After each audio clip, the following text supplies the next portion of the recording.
¿Qué tal? Muy buenas noches, bienvenidos a este nuevo episodio del podcast Dogma FM.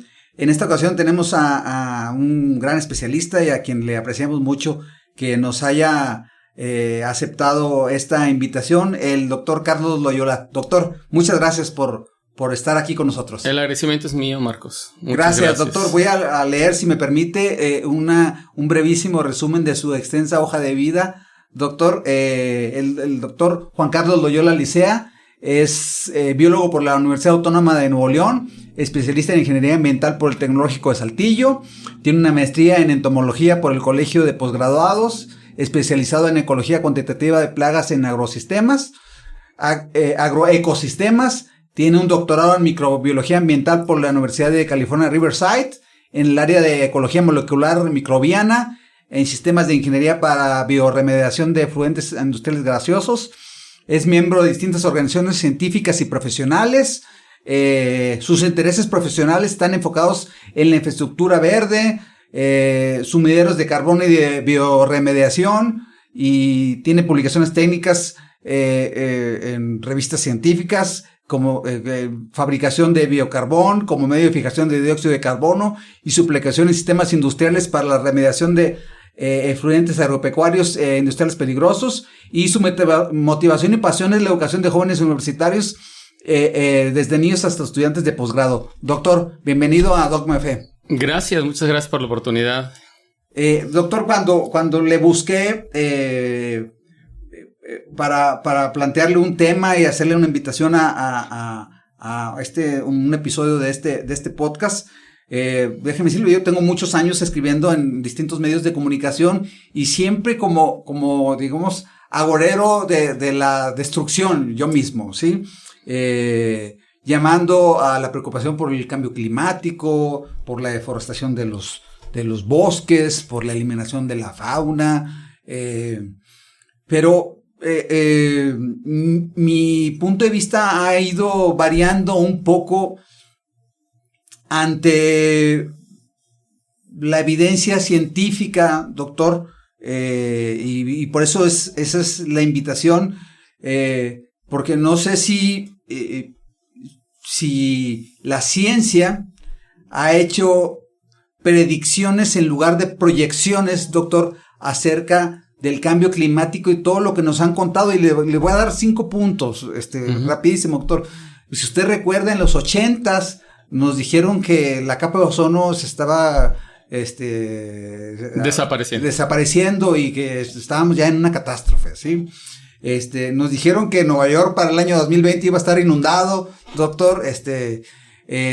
Nos dijeron que los polos, el polo norte y el polo sur, que si vemos la Tierra, uno arriba otro abajo, digamos, se estaban derritiendo, y después que el calentamiento global, en el cual yo creo, doctor, pero lo que no creo es en que la destrucción y el apocalipsis viene ya. Y una serie de teorías que se pusieron a hacer, como le digo, predicciones, no proyecciones. Y sí, hasta el momento, doctor, por lo menos por la ciencia publicada, si lo alcanzas a leer seriamente, no veo que hayan acertado ninguna. Y veo, doctor, que se juntan en Egipto, los líderes de las naciones, y van y llegan en sus aviones privados, doctor, y nos piden a nosotros que utilicemos bicicleta. Sí. Entonces, este episodio del podcast queremos llamarlo verdades y mentiras del cambio climático, doctor, y sobre eso quisiera que empezáramos, si usted está de acuerdo, esta conversación. Claro que sí. Bueno, que me gustaría, porque es una cantidad de temas. Sí. El tema de la capa de ozono es otro tema. Sí, claro. Pero sí me gustaría tocarlo. Sí. Es importante lo de la capa de ozono porque un mexicano estuvo involucrado en el descubrimiento de su destrucción, que fue el doctor Mario Molina. Ya, claro. Su tesis que la hizo en los 70s en Berkeley con el doctor premio Nobel. Sherwood Rowland. Ajá. Sí, exactamente. Y se llevaron 3 personas el premio Nobel junto con Crutzen, un químico de la atmósfera. Entonces son 3 personas. Y bueno, ellos se dan cuenta que el cloro se suelta de los clorofluorocarbonos, de estas sustancias que utilizábamos en los aerosoles, asciende lentamente a la estratosfera y destruye el ozono. Una molécula de cloro destruye 100,000 de ozono. Y esto se descubrió porque ovejas en el continente americano, en la Patagonia, se empezaron a quedar ciegas. Y es que la capa de ozono es un filtro para los rayos ultravioletas, que son muy potentes. Que en cierta cantidad está bien, pero no en exceso, por supuesto. Sí, ¿verdad? y entonces, bueno, hubo entre muchos acuerdos de países que se firmó y que es vinculante, es decir, están obligados a cumplirlo, reducir la producción, comercialización y uso de clorofluorocarbonos y sustituirlos por otros. Este es uno de los ejemplos en que ha funcionado estos acuerdos. Ese es el convenio del Protocolo de Montreal. Así es. Entonces, bueno, había un gran stock de clorofluorocarbonos. Seguimos comercializándolo, usándolo, vendiendo, etcétera. Pero sí se redujo. De modo que ese hueco que está en las imágenes, ese hueco se ha cerrado de maneras intermitentes y es una evidencia de que las pruebas científicas que son tomadas por los gobiernos y que son tomadas en serio pueden ayudar a resolver un problema global. Entonces, la capa de ozono se puede volver a destruir si no mantenemos estas medidas. Entonces, el ozono se ha recuperado, pero porque ha bajado las emisiones de CFCs, de clorofluorocarbonos precisamente. Doctor, la pregunta aquí es si no se hubieran tomado esas medidas, la propia naturaleza, digamos, no hubiera ajustado por sí mismo la capa de ozono, doctor. Aquí es interesante porque aquí nos hubiera afectado a la civilización, a la humanidad. Ajá. De una manera muy directa, de modo que decenas, cientos o miles de personas tendrían cáncer de piel, que es muy doloroso, y lo sufrirían las personas en el polo sur principalmente. Cuando está frío, que es donde ocurren estas reacciones químicas de destrucción del ozono, ellos sufrirían esas intensidades. Entonces habría una reacción y esto no se autorregularía. Es decir, no hay un mecanismo de autorregulación en los ecosistemas porque eso está en la estratosfera. En el tema del cambio climático, los ecosistemas se van a autorregular y lo que va a ocurrir, que es un tema que hay que abordar ahora en este podcast, es el de la pérdida de biodiversidad. Es decir, los ecosistemas son resistentes, evolucionan y cambian. Claro. Hay un proceso de corto plazo, relativamente corto plazo, es decir, en el orden de décadas o cientos de años, que se conoce como sucesión ecológica. Las comunidades evolucionan y regresan a un cierto estado clímax que se llama y que puede ser similar a otros estados clímax de cientos o miles de años anteriores, pero finalmente la biodiversidad se recompone. Entonces, un tema que hay que abordar el día de hoy es que el cambio climático va a acelerar la pérdida de especies. La pérdida de biodiversidad es la segunda crisis y en mi perspectiva es más grave, más urgente que el calentamiento global, sí. La pérdida de especies. Estamos en una extinción. Eso no lo está diciendo, digamos, con tanto fervor la ciencia, porque quisiera hacer una diferenciación entre ser ecologista y ser ecólogo, doctor, ¿sí? Los ecologistas, qué bueno que son activistas. Yo no sé si usted le encuentra alguna utilidad a que una muchacha vaya y le aviente salsa de tomate a una pintura sí. de Van Gogh. Yo escribí sobre eso, a ver si deberíamos estar muy preocupados. No, creo que pierde validez y le resta al movimiento ecologista esas cuestiones dramáticas que hacen sí. de ir a dañar eso, ¿no? Estos días está circulando un video, empezó ayer de Greenpeace, nuevamente Greenpeace en las costas, al parecer en el Pacífico mexicano, ajá. Que le están pidiendo a una flota, no sé de dónde es el país, que no haga dragado en la placa oceánica para minería. Yeah. Porque el fondo de los océanos no lo vemos y entonces no sabemos qué tan grave está la cosa, nada más con las flotas pesqueras. Yeah. Y bueno, un punto interesante de los grupos ecologistas es que sí han llamado la atención de temas muy importantes, pero también han sido criticados.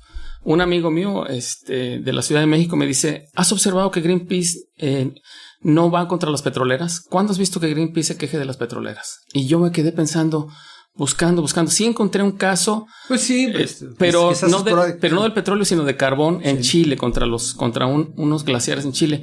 Sin embargo, al parecer, Greenpeace tuvo un impacto muy fuerte en Estados Unidos contra la industria nuclear. Sí. que sería un tema muy interesante porque Francia tiene el 70% de energía nuclear, lo cual no contribuye al cambio climático. Por ejemplo. Y ellos y es muy segura la tecnología. Es muy segura, claro. Está muy estigmatizada por Chernóbil, doctor. Sí. Y entonces, claro. Hay países que se salieron por completo de la energía nuclear, como es el caso de Japón. Claro, sí. Fukushima, lo que pasó fue gravísimo. Yo estaba allí Wow. en esa ocasión. ¿No se prepararon para un tsunami de esta magnitud? No, pero habría que ver entre el tema de emisiones de otro tipo de energías contra la energía atómica que está tan satanizada. Está satanizada. Los residuos están en pequeña cantidad, se pudieran controlar muy bien y se pudieran disponer de una manera muy segura. Y son 2 accidentes. Chernóbil parece ser que sí, pues graves errores de ingeniería y graves errores humanos. Así es. Y Fukushima fue pues una eventualidad, una catástrofe inesperada, ¿verdad? Inusitada. Sin embargo, el punto es de los grupos ecologistas. ¿Qué rol juegan? Creo que se necesitan grupos ecologistas radicales, pero que también sean balanceados, porque también, por ejemplo, Estados Unidos, que es muy duro en sus negociaciones comerciales, ha frenado la entrada de atún mexicano, ha frenado la entrada de cítricos, de aguacate, a veces con pruebas de laboratorio, porque unos estudiantes de maestría encontraron que una pequeña larva atacaba un cítrico y dicen, en México hay una larva que ataca los cítricos, no te compramos cítricos. Siendo que nosotros compramos todas las artes pesqueras para capturar atún y nos seguían bloqueando. Entonces, bueno, es un tema también muy complicado porque están intereses económicos de por medio. Sí, a ver, como dice usted, a las grandes petroleras, las grandes empresas de este planeta, doctor, siguen siendo las mismas que de hace 150 años, sí, o de hace 120 años. Las automotrices, las petroleras, doctor, sí, y siguen teniendo y las productoras de gas.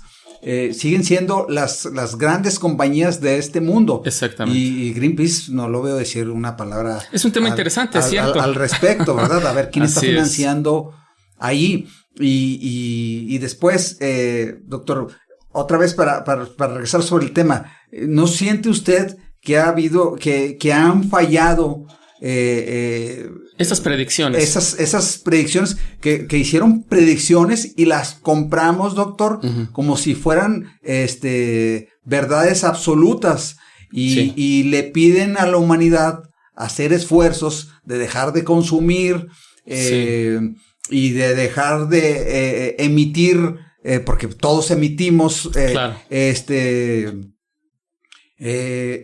al medio ambiente. Y está nuestra huella de carbono, pero quizás a veces, doctor, y eso, sí, cuando se mide, si yo dejo de emitir y si las empresas dejan de emitir, al final viene repercutiendo en pobreza, doctor, en falta de empleos o la no creación de empleos, y viene pobreza. Por eso digo si son fiables estos datos que nos dicen, por ejemplo, de la COP en Egipto, la COP que hubo en París, que es estos de los compromisos para dejar de emitir emisiones de carbono, llámese utilización de gasolina, petróleo, al medio ambiente, cuando no todos cumplen y cuando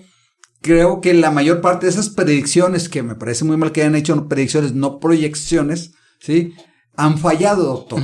Bueno, creo que no tenemos suficiente información en medios. Tuvimos una conferencia aquí en Saltillo de una cátedra que se llama Gustavo Aguirre Benavides. Ya. Y estuvo el director de políticas públicas del INEC, que es el Instituto Nacional de Ecología y Cambio Climático, Semarnat, México. Y nos mostró una cantidad de eventos en México y en el mundo. Y sí las predicciones ya están, pero no las estamos viendo, no las tenemos condensadas. Por ejemplo, nos comentó, dice, Sonora es un estado muy árido. Hay riesgos de sequía en todo el norte, noreste del país. Dice, pero hay una zona en Sonora que empezó a llover hace 2 meses y no ha dejado de llover. Es algo atípico totalmente. Parece el monzón de India. Ya. Pero no lo hemos visto en la prensa, en los medios, no lo hemos visto. Lo que sí vimos fue la sequía. La sequía sí lo vemos porque estamos esperando esto. Sí. Ahora, en los datos que nosotros tenemos, que sí son proyecciones. Creo que la prensa los traduce a pronósticos, sí. O predicciones, pero las proyecciones de los modelos sí, creo que sí son alarmantes. En la era preindustrial, en 1775 teníamos 280 partes por millón de CO2. Para el 95 incrementamos solo 100 partes por millón. Parece ser 100 en 1 millón, parece ser muy poquito, pero eso incrementó ya 1 grado centígrado. Ya. Este grado centígrado ha demostrado desde los años 2000 hacia acá que cada vez los últimos años son los más calientes de la historia. En el documental de Al Gore, que vale la pena recuperarlo para esto, una verdad incómoda. Sí. Él dice, bueno, del 95 al 2005 fueron los 10 años más calientes de la historia. Y si nosotros volvemos a hacer la proyección, nuevamente estos últimos 10 años son los más calientes. Ahora, 1 grado centígrado para las personas comunes parece no ser mucho. Pues nada, a ver si pasa sin embargo, 36 o 37, pues qué tanto es, hay dos consideraciones que hay que hacer. En el planeta Tierra, a nivel del Ecuador, ese grado centígrado significa que a nivel del Ecuador la diferencia es mínima, arribita de 1 solo grado centígrado, y a nivel del polo es cercano a 8 grados centígrados. Entonces, la cantidad de calor que está en el Ártico es grandísima. Entonces, el Ártico sí se está descongelando de una manera muy rápida y es donde se espera que sea más caliente porque la nieve y el hielo reflejan, es blanco y refleja todo. Cuando se empieza a descongelar es un ciclo de retroalimentación positivo, menos blanco, más calor y se va descongelando más rápido. Entonces, tenemos más huracanes más poderosos. Hay registros en Japón. Si ellos tenían por año 5 huracanes de cierta magnitud, ahora tienen 10 por año. El huracán Katrina que ingresó a Estados Unidos fue una alarma para ellos y cada vez hay más. Sí. Este año, me parece que fue este año, en México hubo una tormenta tropical, un ciclón que entró por el Pacífico, cruzó todo México y salió por el Golfo. Eso no lo habíamos visto. Hace unos 6-8 años entró un tornado de Texas hacia Piedras Negras. No teníamos tornados aquí en México. Entonces hay una cantidad de eventos que necesitaríamos concentrarlos, pero sí hay cada vez más eventos. Sí. Pero ¿no siente usted, doctor, que hay por supuesto, más, a ver, no creo que nadie podríamos poner en duda con hechos científicos y con datos duros, que digamos que el dato mate al relato, doctor. Ajá. Que hay un cambio climático. Sí. Pero lo que yo quisiera poner en duda es que estamos a unos años del apocalipsis. Ya. Que el mundo como lo estamos concibiendo, como la humanidad como estamos acostumbrados a verla, va a desaparecer en 50 años. Ya. Y esas mismas predicciones que han hecho organizaciones, sí, y este gusto por tener gobiernos globalistas que van y se reúnen a París o van y dictan las políticas mundiales de una manera pareja, doctor. Sí. Cuando hay economías independientes que no evolucionan y no todas contaminan lo mismo. Es correcto. Sí. Han quedado de ver eso y cómo le dices, me hablaba usted de algo que cobra $250,000 por... ¿Cuántos viajes en avión hace también? Por conferencia y su huella de carbono es gigantesca, claro. Es enorme, sí. Claro. Entonces son muy contradictorios. Creo que esta muchacha que es muy dramática, esta jovencita Greta Thunberg, algún día va a demandar a sus papás, porque por la utilización de su imagen como niña para esto y decirle a los adultos cómo se atrevieron a hacerlo. Todo hay mucho dramatismo, doctor. Sí. Que quizás a veces es preferible, sí, uh-huh. pero le voy a contar una anécdota familiar. Estábamos en la casa y yo estaba a punto de tomarme una cosa con popote y entonces mi hija Regina, la más chica, me dice, no tomes con popote, papá, que no sabes que puede terminar este popote ahogando a una tortuga. A una tortuga. Le digo, a ver, hija, estamos en Saltillo, digo, para quienes nos ven y nos escuchan en las distintas plataformas de redes sociales, estamos grabando desde Saltillo en el norte de México. Yo le digo, a ver, hija, este popote que yo estoy utilizando, lo voy a tirar en la basura y va a terminar en el relleno sanitario de Saltillo. No va a terminar en una playa de Cancún, o del Golfo, donde irían los arroyos, claro. Me parece que hay un gran dramatismo, doctor, y un gran alarmismo, y le digo, yo mismo tengo 15 o 20 años escribiendo artículos llamando a la urgencia de esto, pero mi opinión ha ido variando un poco, porque creo que hay un gran dramatismo en los llamados a que el cambio climático va a acabar con este planeta ya. A ver, entiendo que si seguimos así, queriendo todo al mismo tiempo, pues por supuesto que va a ocurrir, pero no está ocurriendo ya, doctor. Sí, pues creo que hay que ver varias aristas. Una que me llama la atención, que estoy de acuerdo contigo, es que se ubica a México en la posición, me parece que 10 o 15 de los mayores emisores de dióxido de carbono entre la lista de países. Sin embargo, nosotros emitimos el 1.5. Estamos en la posición 10. Y nos piden sacrificios como si fuéramos un país altamente industrializado. Sin embargo, los industrializados ya se industrializaron y son los que crearon todo este caos desde hace 200 años. Sí, Inglaterra, Estados Unidos. Cuando surge este convenio, este protocolo de Kioto, ¿cuáles fueron los países que no firmaron? Estados Unidos y Canadá y Australia. China no firmó. China dijo, yo necesito industrializarme, necesito sacar a la gente de la pobreza. En estos años han sacado a 300 o 600 millones de gente de la pobreza. Es un caso exitosísimo. Entonces hay un balance entre desarrollo, estancamiento o conservación climática también. Entonces, los ciudadanos aquí en México que dicen, oye, deja de emitir, deja de producir petróleo, pues dejen de consumir gasolina. Si bajamos el consumo, entonces ya no va a haber necesidad de producir petróleo.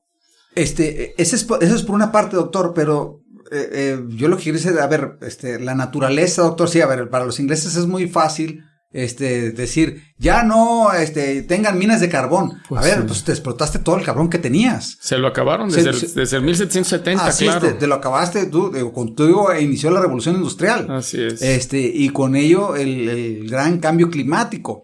Y entonces es muy fácil pontificar cuando tú ya resolviste tu problema y no tienes que sacar a millones de personas de la pobreza. Sí. ¿Sabes cuál es un problema, Marcos? Que la proyección del crecimiento demográfico y de los estilos, si tú sacas a 300 millones o a 1 millón, la cantidad de gente de pobre que quieras, todos van a querer más, como decías. Por supuesto. Tengo dinero, lo quiero, lo voy a comprar. Entonces eso va a generar, todo tiene una huella hídrica, todo tiene una huella de CO2. Entonces vamos a incrementar. Entonces las proyecciones de estabilización de la población humana son hasta 2100. Todavía vamos a pasar de 8,000 a 9,000 y a 10,000 millones. De pasar a ser 8,000 millones de personas, doctor. Y llegaremos a los 10,000. Así es. En este siglo. Sí. Entonces, esos 2,000 millones de personas que vienen en camino van a querer lo que nosotros queremos. Por supuesto. Entonces, es algo, si nosotros no cambiamos esto de alguna forma, vamos a llegar a ese punto apocalíptico, que parece ser que quizá no está tan cerca, pero que sí llegaremos ahí. Ahora, creo que una perspectiva que nosotros, tú y yo, y los que tenemos este espacio donde estamos escuchando el podcast, nosotros no salimos al campo. Y nosotros usualmente tenemos todo lo que nos llega al campo a la ciudad. Y las cosas en el campo se están poniendo muy difíciles.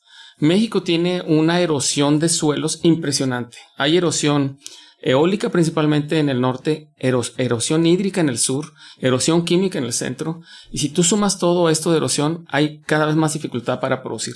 Hay productores que han quebrado, productores agrícolas que tienen dificultad precisamente porque o hay estrés hídrico, ya no hay pozos, o hay sequía, ya no hay lluvia, o el suelo está empobrecido. Entonces la cosa se está complicando cada vez más. En 1700, finales de 1700, Robert Malthus discutía con su padre, porque le decía a su padre, eres muy apocalíptico lo que estamos diciendo ahora.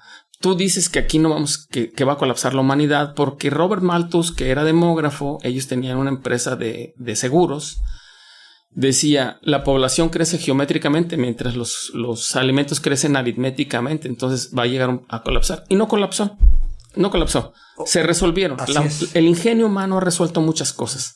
Yo el problema que veo es que para nosotros abastecer de todo lo que la gente en las ciudades pedimos, estamos tumbando cada vez más ecosistemas. Por eso la otra crisis de la que hay que hablar y que hay que subirle de grado, creo que es la de la biodiversidad. Creo que esa es la gran crisis. Para mí, doctor, esa es la gran crisis y se la lleva el tema de los combustibles. Y digamos, la atención la acaparan los combustibles fósiles, doctor. Sí. Porque después también hay toda una serie de intereses. Claro. Sí, económicos metidos ahí, y hay que decirlo, doctor, sí.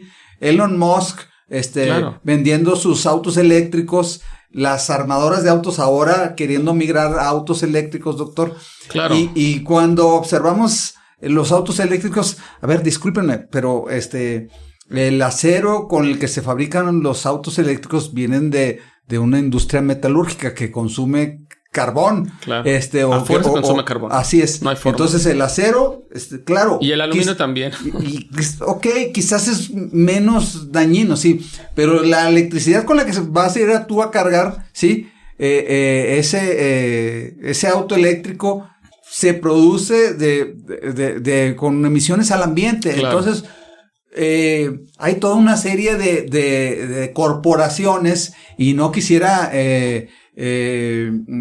ver conspiraciones globalistas aquí, doctor, pero también se ven intereses económicos claro, alimentando discursos claro, fatalistas respecto al medio ambiente, que quizás, por eso repito, tienen el interés de que, ve modificando tu consumo hacia los autos eléctricos, pero Pero necesitamos una fuente de energía limpia. Ahora, mira, por ejemplo, decíamos que la energía nuclear está satanizada. Si el gobierno federal propusiera otra planta nuclear, ahorita tenemos 5% de la energía. Laguna Verde en Veracruz. Ajá, 5%. Si pones 2 o 3 plantas más, puedes llegar al 15 o 20%. Si tienes alta tecnología, esa tiene una huella de CO2 muy baja y una huella territorial muy baja. No es como las presas. Las presas tienen un impacto ambiental grandísimo, pero ya están ahí las presas. Ajá. ¿Quién está hablando de energía nuclear? La gente le tiene miedo. Es Satanás en el tema de energía. Tal cual. Entonces, y tenemos uranio. México tiene uranio, tiene, no sé, 8,000 toneladas de uranio que te alcanzan para muchísima energía. ¿Por qué no estamos hablando de eso? Porque hay empresas que están tratando de meter sus parques eólicos que tienen una huella territorial grandísima, que tienen contratos con los ejidatarios, con los campesinos que no han cumplido. Las fotovoltaicas tienen una huella territorial grandísima. Lo mismo, doctor. Y también necesitan acero, necesitan sílice, necesitan bancos de arena. Tienen impactos muy grandes, sí, y no generan trabajo. No instaladas no hay trabajo. Están solas, se manejan solas, doctor. Sí. Pero entonces sí hay intereses corporativos y hay personas mexicanas de mucha influencia metidos para que esas prosperen. Sí, a ver, están los grandes grupos empresariales de México y de los grandes grupos globales, doctor. Y expolíticos. Afamados, ¿no? Metidos en proyectos eólicos y fotovoltaicos que, oye, pues qué bueno que lo estás haciendo, pero ahí, vamos, todo tiene un costo. Quizás ese tiene un costo menor, doctor, pero tiene un costo. Claro. Porque yo la pregunta que le hago es, doctor, ¿hay algo realmente sustentable en este mundo, doctor? O sea, ¿hay algo que digas tú, no tiene afectaciones sobre el medio ambiente? Pues no. Lo que hagamos. Pero hay unos menos que otros. Unos menos que otros, pero fíjese cómo en nuestra psique nos los vende y Televisa hace 1.5 grados para salvar al planeta como si estuviera pasando mañana. Sí, claro. Y no quiero decir que no nos alarmemos, doctor, sí. Lo que quiero decir es que nos preparemos, nos informemos y por eso es esta invitación a que con su conocimiento nos diga a ver que los mitos, las verdades y las mentiras sobre el cambio climático. No es muy popular, doctor, hoy decir si hay mentiras sobre el cambio climático, y hay verdades a medias y y verdades que son realidades que están ocurriendo, pero ¿cómo le dices a un matrimonio que recién acaba de juntarse, digamos, sí? Que no compren un auto. Que no compren un auto, sí, cuando el que se lo está diciendo es claro. alguien que viene a dar una conferencia y se va en su jet privado, doctor. Exactamente. Claro. Me parece que hay muchas dualidades y en el debate, doctor, del medio ambiente que le restan seriedad al tema. Y como usted dice, creo que deberíamos estarnos preocupando más sobre lo que está pasando con las especies animales y las especies en los ecosistemas. En los ecosistemas, sí. que por supuesto el cambio climático sí, pero digamos el discurso de cambio climático se lo está llevando todo, porque hay actores y actrices muy dramáticas que le ponen como dramáticos, mucho dramatismo al debate, y después cuando comparamos estadísticas, pues a veces no ocurren como tal o no ocurren en la fecha que dijeron, ¿sí? Fíjate que yo no alcanzaba a comprender esto que estás comentando. En el año 2000 empezó muy fuerte de las políticas de Semarnat federal. Sí. En Semarnat está el Centro de Educación y Capacitación para el Desarrollo Sustentable, SECADESU. Ellos venían trabajando mucho con bioculturalismo, con recuperar el conocimiento ancestral indígena, plantas, la herbolaria mexicana, que también el tema de la salud es un gran tema porque las farmacéuticas también se han apoderado de los recursos de la naturaleza, etcétera. Y luego en el 2000 me llamó mucho la atención que Semarnat metiera tan fuerte el cambio climático. Vino, creo que se llamaba Salvador Morelos, el director de SECADESU de niños de los 2000. 2000 o 2000, sí, 2005 por ahí, 2005. Y vienen y nos dan una conversación y le digo, me parece que están poniendo demasiado énfasis en esto, siendo que tenemos 60% de pobres en México.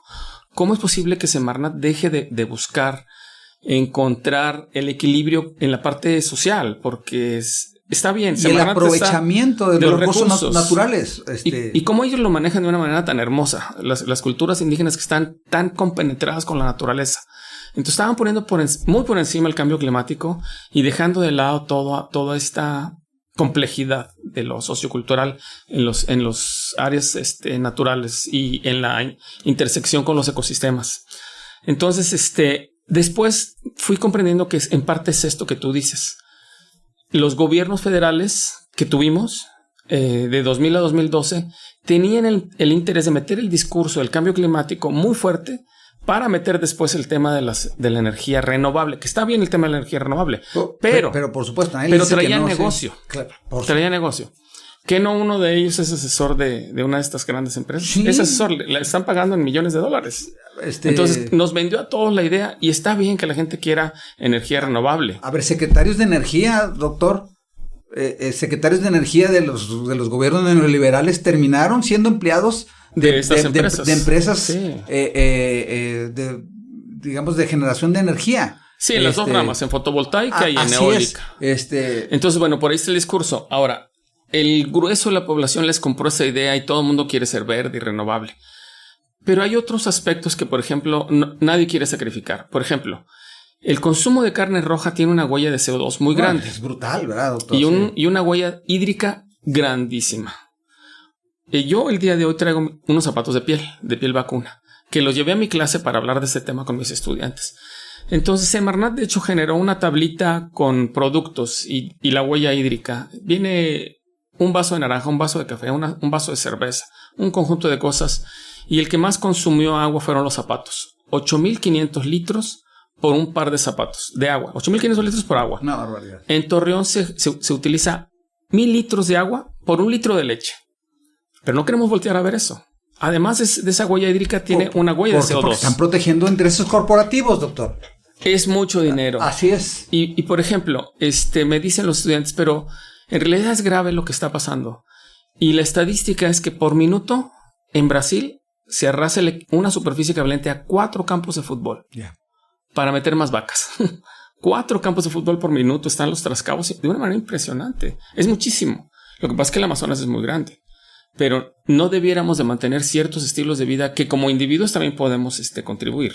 Es decir, creo que sí hay grandes intereses económicos que nos han movido y que no nos cae el 20. Seguimos nosotros metidos en ese dogma de fe. Sí, es un dogma, sí, de salvar el planeta. Y claro que hay que salvar el planeta, doctor. Ese es el único lugar. Es el único planeta que tenemos. No vamos a ir a ninguna parte, doctor. Sí. Pero lo que me parece es que hay una gran manipulación de la media, por así decirlo, las grandes corporaciones y de los países obedeciendo en este interés globalista a las grandes corporaciones. A ver, el cambio climático existe, por supuesto, pero no le puedes pedir a un campesino, ¿sí? O a alguien, a un obrero, ¿sí? Que haga los mismos, que empiece a hacer sacrificios, que cuando está empezando a generar recursos, doctor, que un tipo viviendo en Londres, doctor, ¿sí? Claro. Y esos, cuando se reúnen, por ahí hay una gráfica de todos los aviones privados que llegaron a El Cairo, Egipto, doctor, ahora en la COP, que hubo, que es esta reunión de la ONU para dictarnos los estándares de cuánto deberemos emitir o no al ambiente, y me parece que hay también una gran mentira y grandes falacias sobre eso, pidiendo esfuerzos a las personas que no hacen ellos, doctor. Sí, hay incongruencia. Por ejemplo, hubo gobernadores de México que fueron a esa cumbre. Sí, fue Samuel García. ¿Para qué quieres estar ahí? ¿Tú qué vas a...? No va a haber un acuerdo subnacional. Primero no hay un acuerdo subnacional. Y lo que quiera hacer lo puede hacer sin ir. Entonces es turismo político. Claro, lo que quería es los reflectores. El reflector, y entonces otra vez me parece que pierde seriedad el debate, doctor, cuando por eso es... hablando de Nuevo León, usted sabe todo el discurso que ocurrió por la crisis de agua ahora en el verano, y que terminó resolviéndose cuando llegó la temporada de agua, doctor. Claro. Entonces, sí, por supuesto hay calentamiento global, sí, por supuesto, pero en donde entendemos que hay cosas que son ciclos, doctor, y por eso usted, y cosas que auténticamente están pasando. Sí me gustaría hacer una parada ahí en estos ciclos que comentas, porque la línea de tiempo, el horizonte de tiempo humano no tiene comparación con el tiempo geológico. Los eventos en los ecosistemas pueden ser de miles de años en los ecosistemas. Es decir, por ejemplo, nosotros tenemos árboles que duran 5,000, 10,000 años. Un solo individuo. Nosotros duramos 80 años aquí, ¿verdad? No se compara con un ecosistema. Los bosques que tenemos aquí nosotros en la Sierra Madre Oriental, pues esos bosques están desde la última glaciación, hace 10,000 años. Y se está calentando esto, quedan en los piquitos y es una pérdida para siempre cuando se incendian. Ya no se van a recuperar. No. Son bosques relicto. Y en las eras geológicas son de millones de años. Entonces, nosotros estamos viendo una fracción muy pequeña del reloj de la Tierra. Y me parece pues que sí es catastrófico, sí es alarmista y sí es desigual que las potencias que ya quemaron tanto combustible fósil que digan vamos a pararle todos, cuando tienes mucha gente en pobreza y que necesitas generar economía y generar recursos, ¿verdad? Para que salgan de la pobreza. Necesitas pues escuelas, alimentación, pues vivienda, ¿verdad? Fábricas, doctor, sí. Necesitas alimentos. Entonces, para alimentarlos. No hay forma de sacarlo, ¿verdad? Entonces sí hay esa disparidad, pero entonces yo creo que sí vamos a llegar a una crisis, quizás no en 10 años, pero en las proyecciones que te decía yo que llegamos a 380 partes por millón en el 95, ahorita estamos en 416. A la velocidad en la que vamos, creo que para 2030 podríamos llegar a 700 partes. Si continuamos los negocios como lo estamos haciendo. Es decir, a nivel planetario hay diferentes responsabilidades. Hay países más grandes, más pequeños y todo. Pero sí es grave la situación. Sí es grave y creo que nosotros no lo alcanzaremos a ver, pero nuestros hijos sí van a alcanzar a ver. Y esas tormentas y estos días más cálidos, porque también hay que recordar que son decenas de miles de estaciones meteorológicas. Entonces, para que saques un promedio de 1.1 grados más, pues algunas estaciones no se movieron y otras se movieron 5 grados, otras... Entonces, creo que ese es muy buen dato, ¿eh? Entonces, por ejemplo, Mexicali, que tiene 45 grados, pues llegó a 50. Entonces dices tú, bueno... Ellos aumentaron 5 grados, no 1.5, ¿verdad? Solo quizás un día o 5 días al año.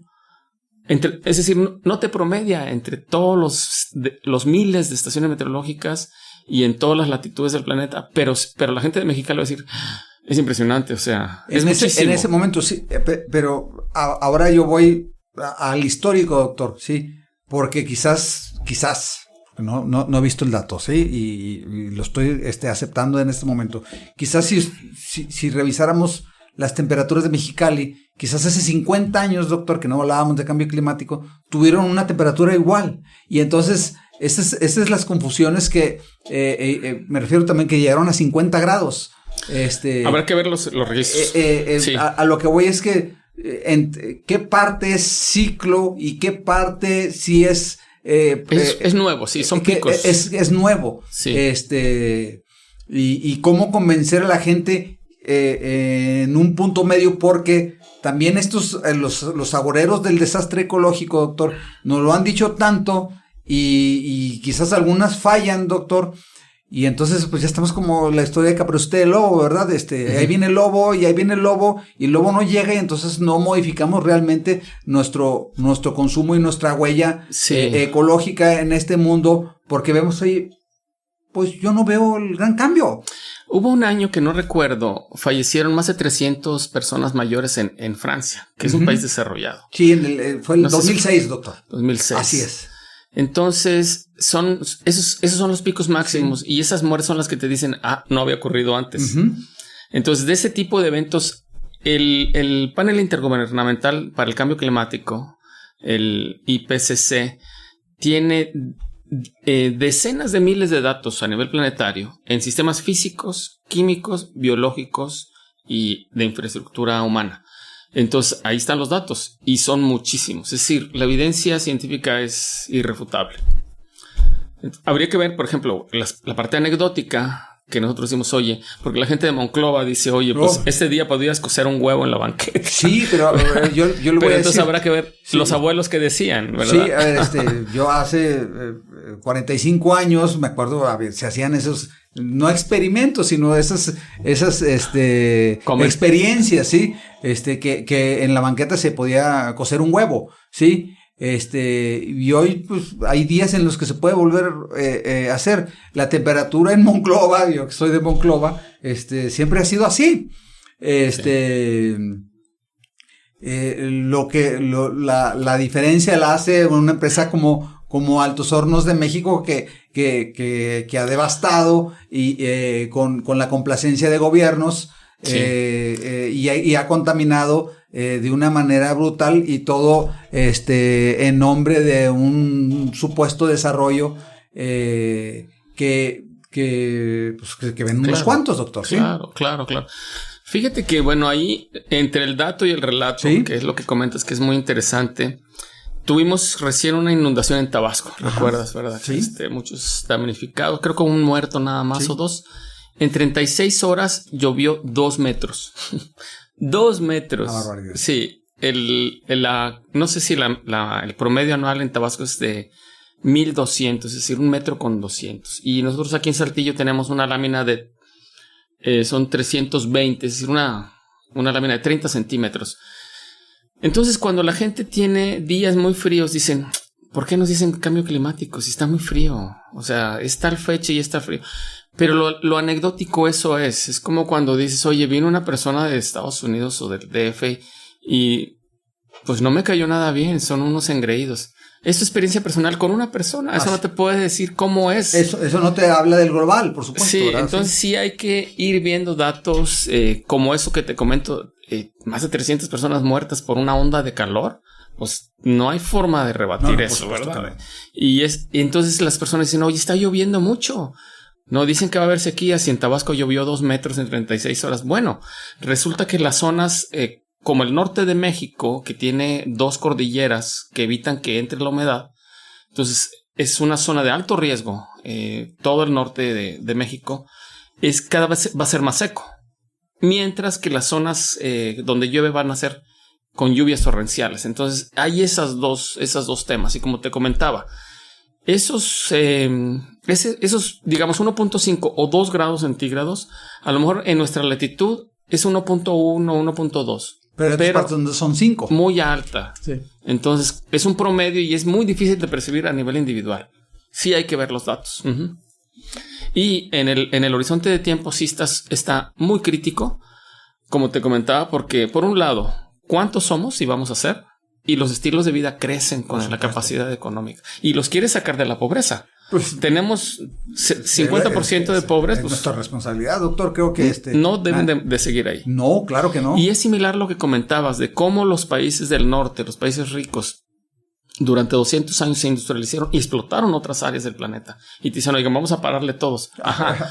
Es similar a lo que decimos los estados del norte de México. Los estados del norte de México recibimos subsidio por décadas del sur de México. Así es. Todo el PIB de Campeche, de Tabasco, era 3 veces el PIB de Nuevo León y Coahuila. Altísimo. ¿Cómo están allá? Pobres. Todo ese dinero lo agarró el gobierno federal y desarrolló el norte. Y ahora el norte dicen, oigan, no. El sur no debe de hacer esta obra. El sur no debe hacer esta otra obra porque van a tumbar tantos miles de árboles, el jaguar, que no se desarrollen, que se queden en la edad del neolítico, sí, porque queremos la selva, ¿verdad? En justicia, sí, el petróleo extraído de esos territorios, doctor, sí, ha contribuido al desarrollo del norte, doctor, sí. Y ahora estamos muy críticos porque están haciendo un tren y porque están haciendo una refinería. Y entonces dicen, ¿cómo es posible que sigan apostando el petróleo? Doctor, a ver. Nosotros somos los que estamos demandando el petróleo. Sí, a ver, no compres petróleo. Empieza a ser una bicicleta, ¿verdad? Además, todo el mundo está feliz con el capitalismo. Y en el capitalismo hay una máxima que dice, hay una mano invisible. Sí, la mano invisible de la economía. Sí. Y es el mercado. Así es. Entonces, si no necesitáramos petróleo, no se necesitaría petróleo. Por supuesto. ¿Por qué se necesita más petróleo? Es la mano invisible y somos nosotros. Así es. Hoy mismo, doctor, está celebrándose Mundial de Fútbol en Qatar, sí, el máximo productor de gas, el primero o segundo productor de gas en el mundo, doctor, y grandes productores de energía. Y con los energéticos, doctor, han hecho todo esto. Han hecho todo, claro. Y sacaron a la población de la pobreza, doctor. Claro. ¿Cómo negarnos, sí, a seguir utilizando el petróleo, sí? ¿Por qué mejor no apostar, doctor, a mejores tecnologías que logren que las emisiones sean menos contaminantes? Las emisiones de carbón, de gas, de combustóleo o de petróleo, llámese gasolina, sean menos contaminantes, ¿sí? Porque, a ver, el petróleo, pues yo no creo que nos lo vayamos a acabar, doctor. Estados Unidos sí hace una cosa, muy inteligente, es compra, sí, petróleo, sí, y es capaz de desatar una guerra, si pone en riesgo su suministro petrolífero. Lo aprendieron en los 70, ¿verdad? Con la OPEP. Los grandes, unas de las grandes reservas de petróleo las tienen ellos. Claro. Sí, claro. Entonces. Y les van a usar. Sí, entonces no consumen su petróleo porque de manera estratégica lo están guardando. Claro. Y consumen externo. El externo, sí. Sí. Y no creo que lo estén guardando para no utilizarlo, doctor. Sí. Lo están guardando para cuando los otros países se lo hayan acabado, utilizar el de ellos. Fíjate, una cosa que pudiéramos hacer como individuos en este tema, por ejemplo, del petróleo, es decir, a ver, somos muy conscientes y queremos que los gobiernos y los mandatarios tomen medidas. Bueno, compremos nuestro auto híbrido. El problema es que a mí no me alcanza ahorita para comprar un auto híbrido. Son carísimos, doctor. ¿A quién le alcanza? Sería genial tener un auto híbrido porque te dan triple rendimiento. En un auto estándar que te da 10 kilómetros por litro, te va a dar 30. Ya es una gran cosa. Por supuesto. O instalemos calentadores de agua pasivos solares y ya le vas a bajar el consumo de gas en tu calentador de agua, en tu boiler.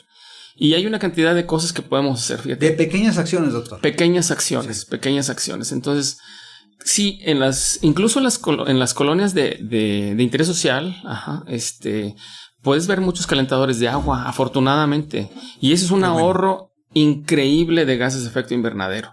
Porque un dato. Y un ahorro para el bolsillo para también el bolsillo, de las familias trabajadoras, que siempre doctor. va empatada esas dos cosas. A nivel global, la radiación solar es de 1 watt por metro cuadrado. La energía, 1 watt por metro cuadrado. Tú eres ingeniero electrónico, ¿verdad? No, metalúrgico. Metalúrgico, ajá. Pero sabes de esas cosas. Sí.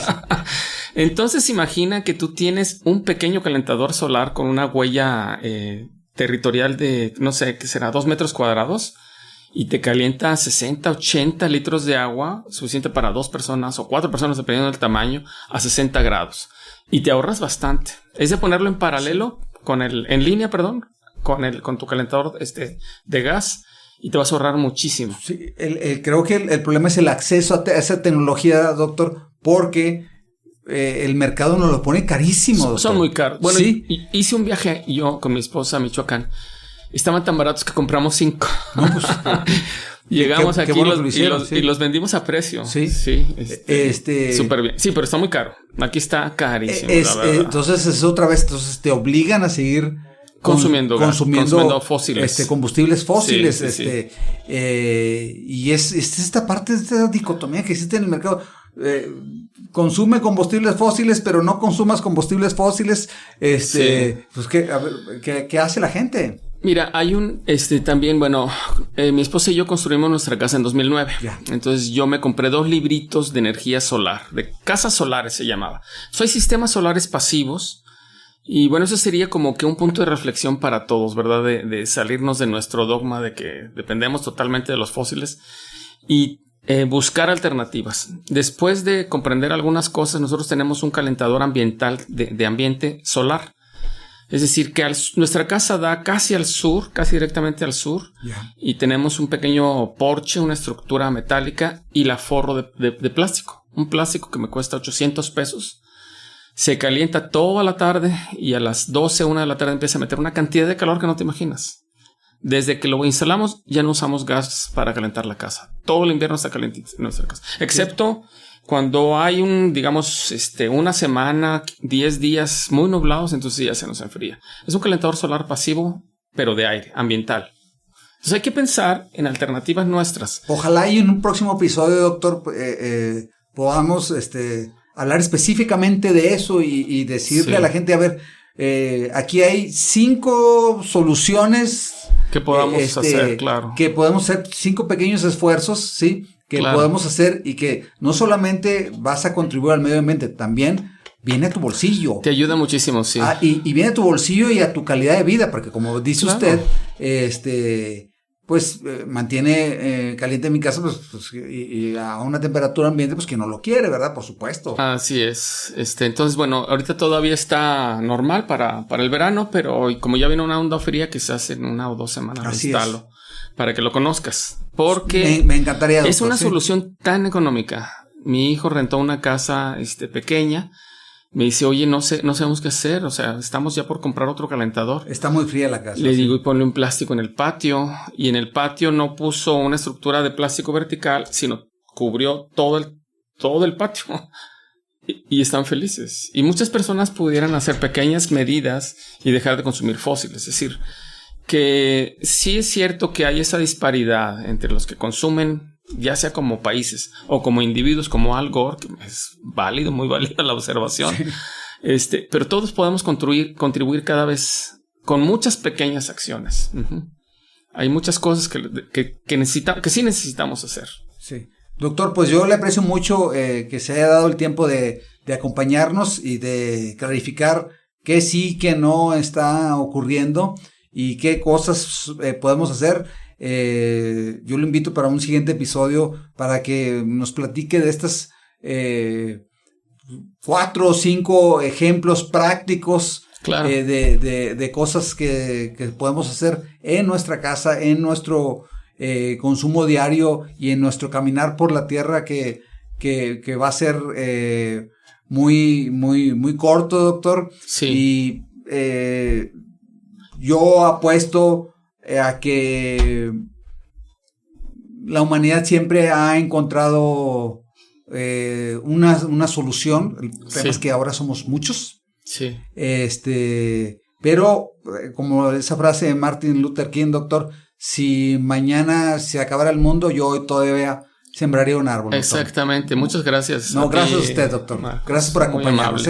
Y a quienes nos ven y nos escuchan, los invitamos a que el próximo domingo nos acompañen en un nuevo episodio de este podcast Dogma F. Gracias. Muchas gracias, Marcos.